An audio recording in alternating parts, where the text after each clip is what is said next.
Hi all, this is Lori Sebastian, and like most of the world, I fell in love with ChatGPT. I love how you can converse with it, it can come back with information. It was really great. I thought that it was an interesting way to sort of view the world of search and find information differently than what Google has presented to us. And before that, it was Microsoft and Netscape and Internet Explorer and all of that. This is almost like an X browser experience, and I wanted to enjoy that more than what I have going on currently. However, once I started using Chat GPT, it really started to show some of its flaws as well as some of its great benefits. So, to get to the point, once I started using ChatGPT, it was pretty clear that it was great at historical information and not so great at current real-time information, um, and or anything that's current. So, current weather was terrible at, current date was wrong, current time was wrong. But if you asked it for historical information, like how large is the Empire State Building or where are the pyramids, it would come back with correct information that was easy to digest, explained well, and it was amazing how well AI has been integrated with that project. So I wanted to enhance the ChatGPT experience and come up with something that did more of the things that ChatGPT does poorly, do those things well, and integrate with ChatGPT, and boom, give myself a full experience so I can talk to it all day and be happy. So that's what we're talking about and installing today. This is my project that integrates ChatGPT with other notable APIs, and it's called Botta-Bing. I'll explain where this Botta-Bing and why does it say make your bot talk uh, shortly. But essentially, I'll just read what I wrote. And hopefully this time I don't have any typos in it. But Botta-Bing, in a nutshell, is a text-to-speech AI information tool. It is driven by natural language AI technology processing voice to text with information integrations and corrections from popular APIs including ChatGPT, openweathermaps.org, NewsData, and Google Cloud. So, as I mentioned, once it's installed, you can converse with it and ask it things like, what's my date? Or what's my time? Or what's my weather? And get back accurate responses. And then when you sort of deviate and start to ask it more historical information, or it will then query ChatGPT and get that information back and read it to you. It won't necessarily return it back to you as text. This is for conversing. This is for talking to your computer, which is what everybody wants to do, right? Well, maybe not. Maybe everybody wants to talk to their rover. What do you mean? Well, my company makes robots, and we have computerized rovers and SpyBots, and I wanted to make them talk. So this software for me is a little bit different than it would be necessarily for other people because I wouldn't be talking to my computer. I would be talking to one of my rovers. So here, this project was created to integrate with the Micro Mini Monsters and the Mega Monster line of SpyBots and computer enabled robots. So this is where I'm loading mine, and my computer enabled rovers would be running at this point on Windows, um, either Windows 10 or Windows 11. And this software runs on them. And so they run around and I talk to them. And as opposed to sitting and talking to my computer. So that's the difference. But it does run on Macs and regular Windows PCs. So for you, you can talk to your computer. For me, I will talk to my rover. So here we go. Here's some interesting things that Botta-Bing can do that ChatGPT in its native form cannot do is, as I've mentioned, correct weather. So you can say, computer, what's my weather? Or computer, what's my local weather? And it will come back with the proper weather forecast based on your zip code. You can ask the computer, what's my day or what's my date, and it will come back with the actual accurate date. If you query ChatGPT for this, it will not come back with the correct answer. Um, you can also query it for the weather in a different zip code, say 90210, because you're heading out to Beverly Hills, and it'll give you the current weather for that zip code. You can have fun with this. You can say, computer, play Jeopardy, and it will play Jeopardy with you. And you can also say, computer, make me laugh, and it will make you laugh. I will challenge anyone to not laugh when it tells you a joke. They are funny. Um, if you say computer random news, it will go out and fetch a news story and read it back to you, which is oddly, strangely, weirdly much more informative than me going out to say Reuters or the New York Daily News um, or New York Times web pages and finding news. See, when I'm doing it, I'm specifically looking for a news story of my interest, supposedly. But when you ask this to get a random news story, it's not necessarily something you would have paid attention to. And it's always interesting information. It proves that what we think we want, it doesn't necessarily help us. We have to open ourselves up to more experiences and to hear things that perhaps we would not have naturally gravitated to. So, random news has turned out to be a very interesting feature. Now, because I'm loading mine onto a rover and I would be taking my rover out with me, which I know it makes everybody who's listening to this very jealous because all of us want to take out a rover as opposed to a real person, especially since this one will speak more accurately than any real person, so you can actually believe it. But um, say we're out and someone comes over and starts harassing us. The great thing about Botta-Bing is that software is that we can then ask the rover to sort of handle that problem for us. And we have two ways of doing it. Here we go. So I added two features. Computer talk smack. And the computer will say some things that perhaps the person standing there would probably not like, and that would deter. However, if they're persistent and harassing and still won't leave us alone, well, we can say, computer, we have a problem. And then, well, things get nastier and much more hostile. And the person who's standing there is most likely going to feel very much more inclined to skedaddle, get out of there, and leave you alone, especially since you can make your rover chase after this person, yelling at them. Oh, sorry. Back to being serious. Another feature is computer emergency. So, assuming that your rover is nearby, why wouldn't it be? When an emergency occurs, you can yell out computer emergency, and the rover will start to play an emergency notification so that the folks around will understand that something of importance is happening and that they should come to your aid. So, now, if you have any questions to ask it that are historical or encyclopedic in nature, well, then you can say, computer, how tall is the Empire State Building? Or computer, how do you make vanilla pudding? And it will reach out to ChatGPT and retrieve your answer and read it back.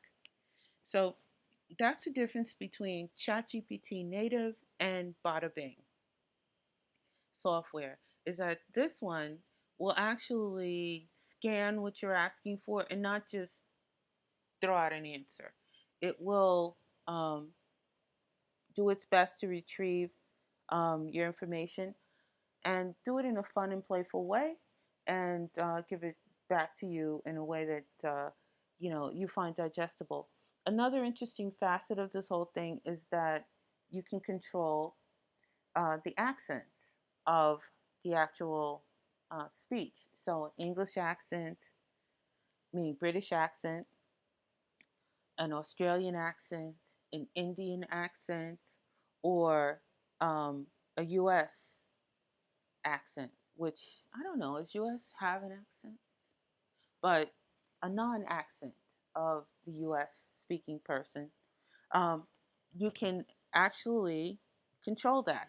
So if you want your bot to sound British, it will sound British, or Australian, it will sound Australian, or Indian, it will sound Indian. So it's very interesting. Puts us in a different place with this whole thing, and again becomes enjoyable and may dare I even say addictive. Okay, so that's our project today. We're going to be installing the Botta-Bing software onto our bot, and the information on how to install the software is right here on the GitHub page, and it will run natively on a Mac. So here's the information on installing it on a Mac, but for Windows, it needs a VirtualBox. So here's the or virtual machine to run locally on the Windows machine. So here's the information on how to install it using VirtualBox and Vagrant.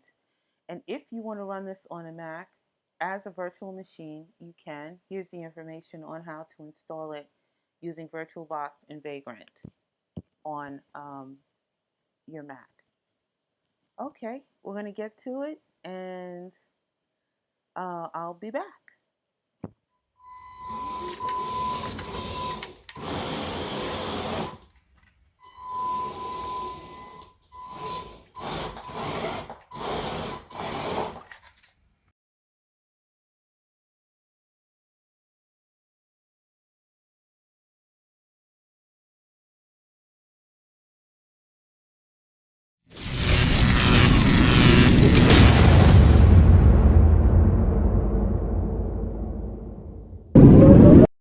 Let's start. Okay, our computerized rover is running a Windows computer and it has remote desktop enabled. So we're going to remote desktop into our computerized rover. The computerized rover's name is Hokusai. So let's connect to Hokusai.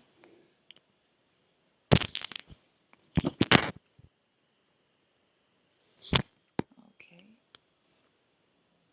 here is our GitHub portal. So what I've done before we started recording was I went here, I downloaded the code, I unzipped the code into my Documents Developer folder, and here it all is.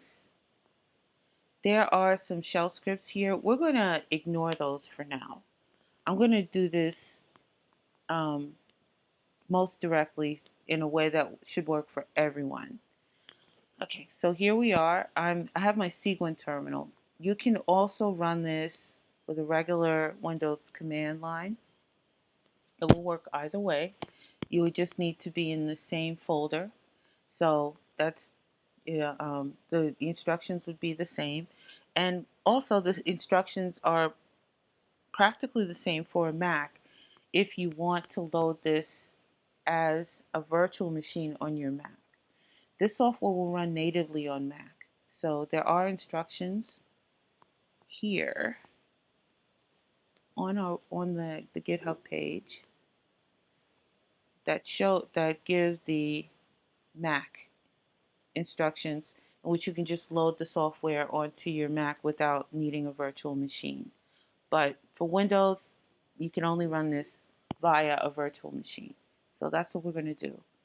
And I'm going to use my Cguin terminal because I love Bash, and Cguin terminals are Bash. But none of the commands we're necessarily going to run are Bash. There's a copy command, which is different on Windows or Bash, but that's the only thing we're going to copy. So in the background, before we started,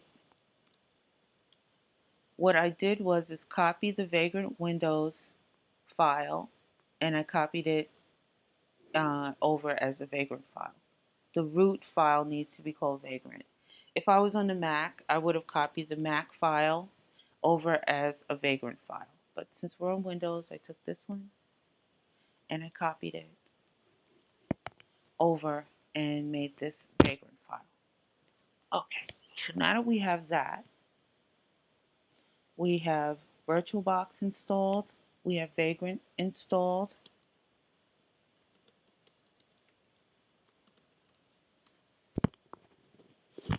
we have our Vagrant file in the root directory of where we are.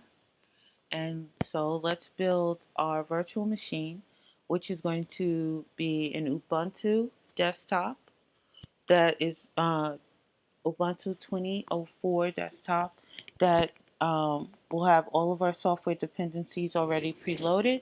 So once this completes, the only thing we'll have to do is add our API keys so that it can reach out to all of those sources, ChatGPT, Google, um, open weather maps, news data. We're just going to load our API keys, and that should be it. We should be able to run the Botta-Bing software and talk to our computer, and our computer should talk back. And if you're loading this on a rover, it should be able to talk to our rover, and our rover will be able to talk back, and our rover will be able to talk to other people, and so forth and so on. So let's get going. So the simple thing we have to do now, after we've copied over the file as a Vagrant file in the root, is just run Vagrant up. So this will start the provisioning process in which it will build our virtual machine, um, and it will provision um, the necessary dependent software for Botta-Bing to run. We're going to just make sure this gets started and that we don't run into any trouble, and then I want to go back to this, which is the Vagrant file, and show you what the actual specifications are of the machine that we're going to build. So it's going to start here. It's downloading just a basic Ubuntu 2004 instance.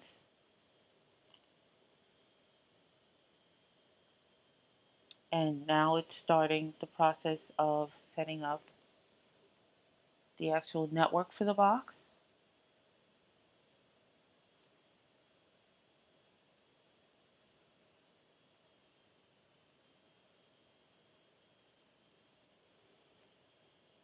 And if we look here, we should see that it is starting, which is perfect. So while this is going, because this can take 30 minutes or so, let's go back over to this Vagrant file and see what we're actually creating. So for this software to run effectively, we have to give it a good amount of system resources. And it also needs a desktop environment, which most Vagrant instances, you don't need the desktop environment. You're just going to, SSH into the box and load some software, and that's it. But this isn't the case for this particular project. We need a desktop environment. I'll show you why once we get to the end. And it makes it actually much more user-friendly. So our box's specifications are going to be that it's got 64 megabytes of video RAM, 4 CPUs, and it's got 4 gigs of memory, so that's a lot. The audio is turned on. This particular parameter is different if you're running on a Mac, so that's why there's a second file. Also on a Mac, you can't do 4 CPUs, it's 2. 2 is the max. And also some of the memory has changed a bit for the Mac. But for the Vagrant Windows file, these are your specifications. And if we go down to where it's provisioning, here's all the dependent software that it's going to add. Now the important thing to note right here is this is my time zone. So it's going to set up for my time zone. Before you run this, please make sure that you go in and edit this file to your correct time zone. and then everything else it will move through and install. So we're going to check on our installer to make sure that it has started, and then we're going to pause um, and come back once it's all finished. So let's look. Yes, it is downloading and doing its thing. So, all right, let's just wait out the 30 minutes or so, and I'll be back.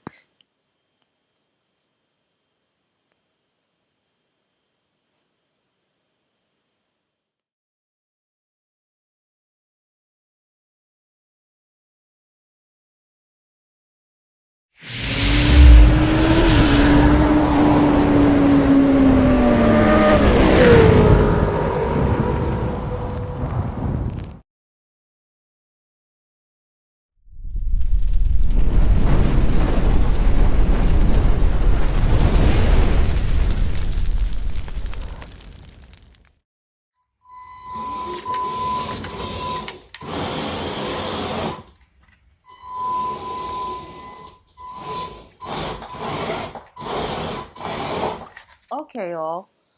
I just checked and I see that the installer has completed on our virtual machine. So let's go back. We're going to remote desktop back into Hokusai, our virtual machine, and we're going to complete this install.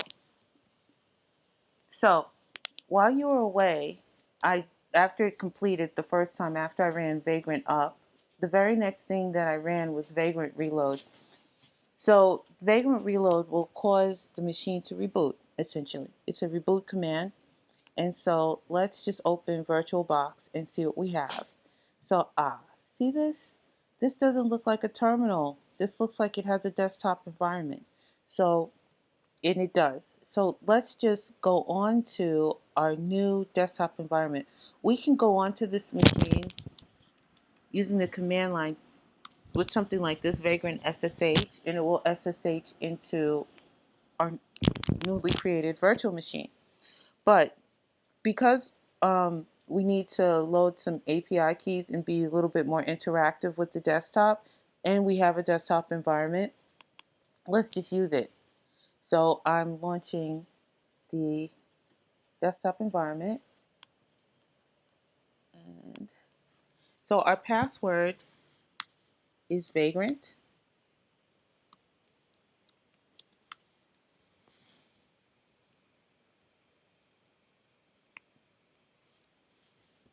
and so we're loading our desktop.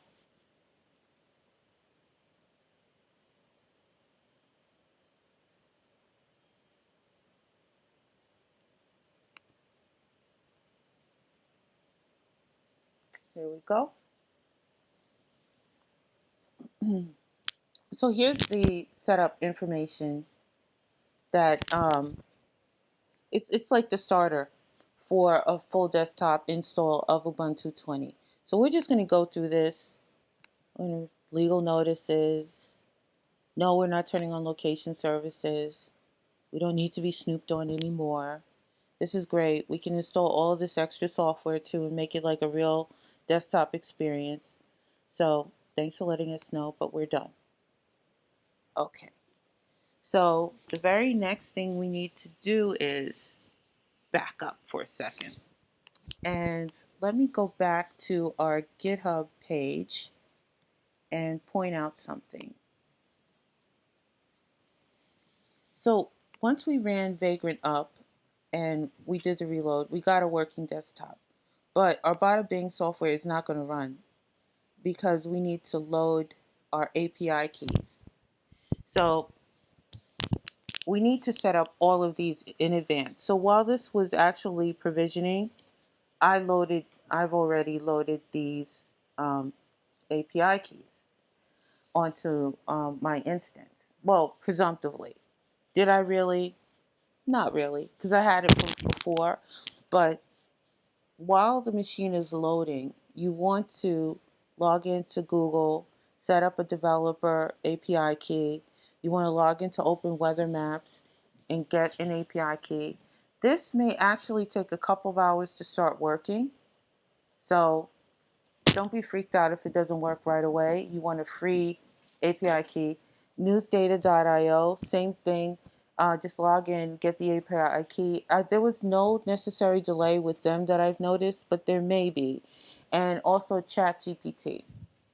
And here's the um, URL. So just go there and set up your ChatGPT, get your API key, and that's where we're at with this step, because we need to load those API keys into um, our instance.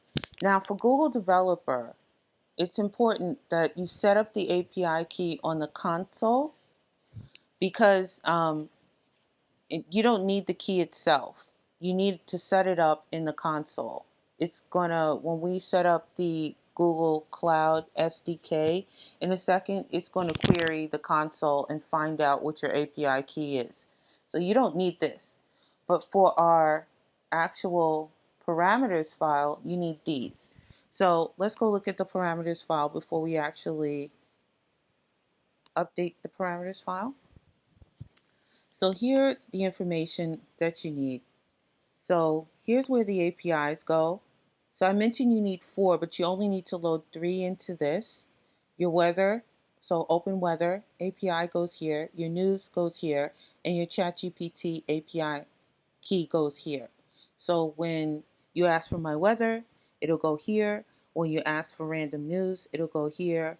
When you ask where's the Burj Khalifa, it'll go here. Okay. The other part is when you say my weather or local weather, computer, what's my local weather? It's going to need your zip code. So specify your zip code here. And when I mentioned about the actual accents, here are the accents right here. It's controlled with this localization parameter. This is an Australian accent, com.au. But if you change this to US, this is the United States no accent accent. This would be very British, and this would be a very proper Indian accent. So, um, so there's how you control how your actual bot responds. Initially, when you're setting this up, I would just leave it as it is, and then you can always change it later. So just when you set this up, just go in and carefully edit your zip code, and also update your API keys to 3. And the fourth one, I'm going to show you how do we get the fourth key. So, all right, back over to our desktop environment. It's going to ask us if we want to upgrade, and don't upgrade, and leave this alone. And we're going to go here, we're going to open the terminal.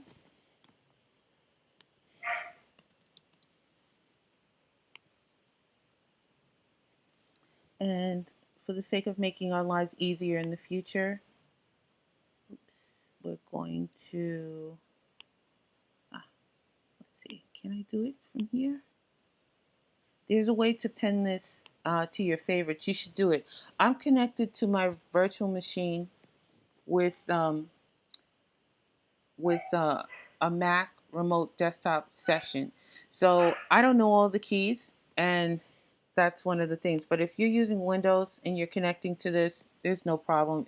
There's an option there to pin this to the side, and you should, because you'll be using the terminal frequent. Okay, so how do we get that fourth API key from Google in here? So here's what we do. So the basic software is there, but we need to link it to our Google account. Using the desktop environment is better. So let's just type it in. It's gcloud init. So this is going to start the process of linking your local um, uh, Google account with your Google Developer API keys to this Google Cloud SDK, which Botta-Bing needs to transcribe your messages. So here we go. It's going to open up Firefox for us, so we don't have to, but If it doesn't, if it doesn't open up Firefox,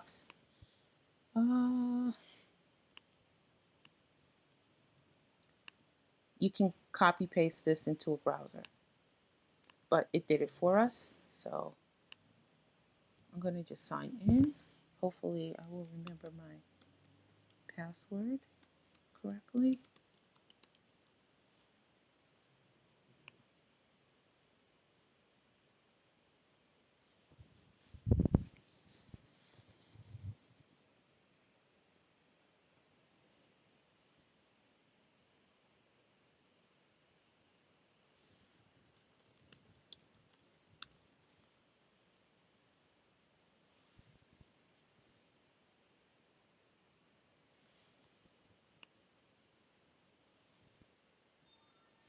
Now I have multi-factor authentication turned on, so my computer just chimed in the background saying, is this a good person to let in? So I'm going to say, yes, it's me. And so now this two-step verification has been completed. And I'm going to go move down here, and I'm going to allow access to my Google Developer API keys, which were set up in advance. So you're now authenticated with Google Cloud CLI. Great. This is what we want to see. If we don't see this, things aren't going to work right. Your messages won't be transcribed. But there's an additional step, because in the command line here, you have to pick which API key you want to connect this project to. I have plenty of API keys on my Google Developer account, and the one I set up for this is transcription, it's called. So I'm going to pick my transcription API.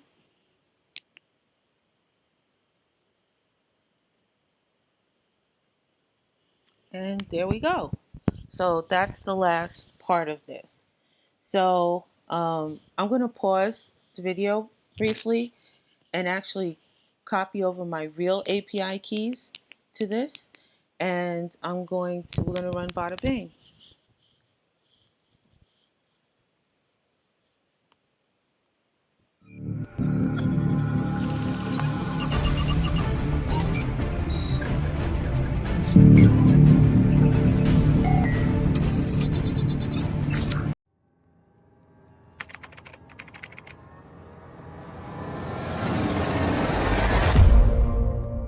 It took a moment to get those API keys loaded. And also in the preliminary test, I realized I didn't connect the microphone to my bot. So I had to go and connect the microphone to my bot so that it can hear what I'm saying, so it can transcribe it, understand it, and fetch information. So my bot now has its microphone. And let's go back on to our remote desktop here. And I want to, I've cheated because I ran this already, and so I did a couple of things. But I wanted to point out the directory we're working in is not the home directory. I CD'd into the Vagrant directory on my virtual machine. And the Vagrant local directory is the same as the directory that I started the Vagrant box in. So when we created the Vagrant file initially, it was in this Botta-Bing folder, and it created the box, and now this Botta-Bing folder is mapped to this /Vagrant. So all the files that are sitting in that Vagrant and in that Botta-Bing folder is now available in the /Vagrant folder on the virtual machine. So I don't need to copy anything else over. The params file now has all of my API keys, and we did the Google Cloud init already, and we mapped everything together. So the only thing we need to do at this point is run Botta-Bing. Oh, also I turned on, my bot is sitting right next to me. It's got a pretty loud speaker. So you're going to hear it doing the talking. It's not my computer. It's the bot's computer. So I'm putting the microphone close to my face. It does have a wireless microphone that I have yet to set up. So I'm using a wired microphone for this demonstration, but it should work. It does work. So let's start the software. Good afternoon. What can I help you with?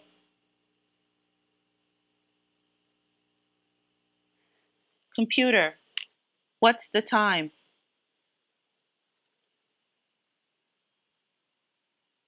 Please hold on. Now checking. The current time is 12:42 p.m. Eastern Standard Time.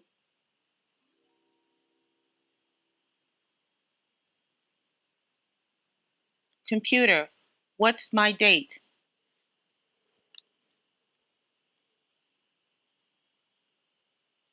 Reviewing. One moment, please. Today is the 23th day of February in the year 2023.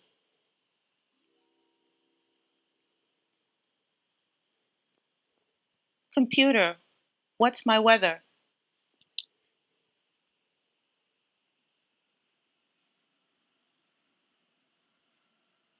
Reviewing. One moment, please.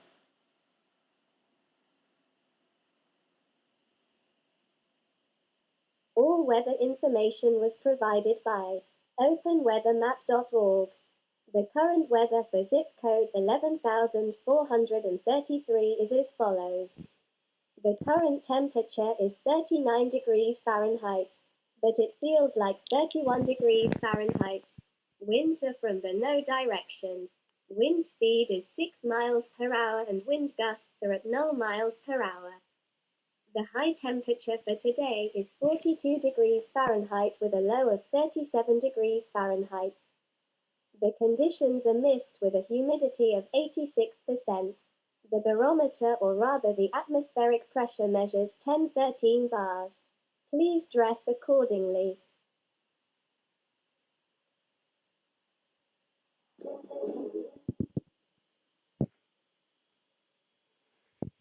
It's time for a short news bite for category politics news. Data provided by newsdata.io. Democratic lawmakers in Michigan have put forward their proposals to address gun violence. Here's a look at how they would change gun laws.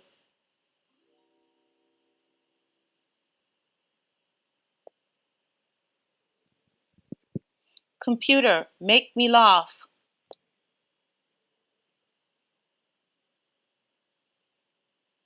I'll be back in a short while. Here is a joke for you. Two fish are in a tank. One says, "How do you drive this thing?"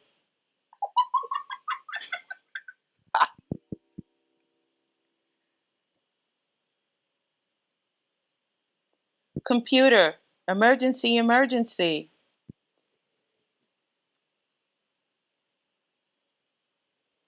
Reviewing. One moment, please.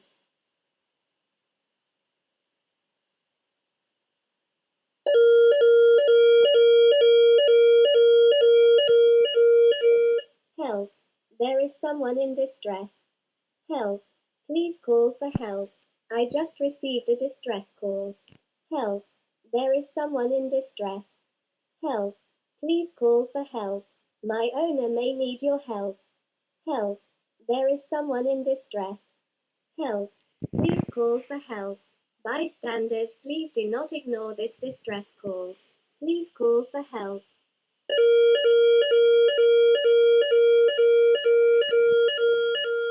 Help. There is someone in distress. Help. Please call for help. I just received a distress call. Help. There is someone in distress. Help. Please call for help. My owner may need your help. Help. There is someone in distress. Help. Please call for help.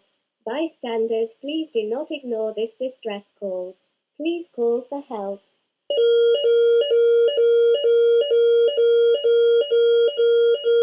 Help. There is someone in distress. Help. Please call for help. I just received a distress call. Help. There is someone in distress. Help. Please call for help. My owner may need your help. Help. There is someone in distress. Help.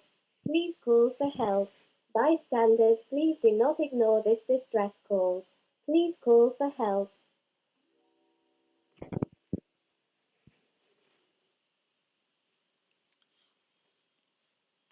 Okay, there's our demonstration of Botta-Bing. I didn't do all the features, I just did some, because why do all of them?